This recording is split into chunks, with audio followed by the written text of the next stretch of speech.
On just getting into good quadruped position and being able to hinge through the hips. So we've got to get guys into these shapes here before we can get them under the bar. So I'll stress posture, and then also we get a big bang for our buck, and then we got to learn how to hinge through our hips. We can then start to mobilize the big toe, which a lot of people are lacking extension in, which then might lead into that fascia calf complex, where people are missing ankle mobility, and then some shoulder stability. I can go one arm as long as my scap and shoulder is strong enough to hold me upright. So I start to develop some upper body strength and scapular control.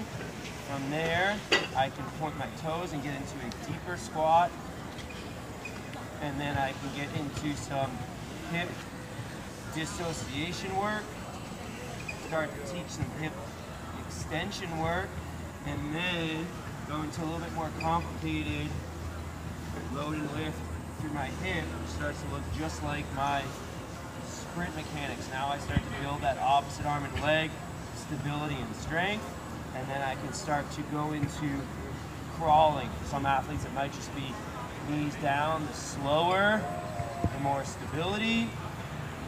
If I'm strong enough and I can balance that glass of water on my low back, now I start to get that opposite shoulder and hip interaction that's going to occur in most of sports. It's a little bit more engaging. You start to realize I lack shoulder strength, trunk stability, rather than just sitting in a prone plank, much more dynamic.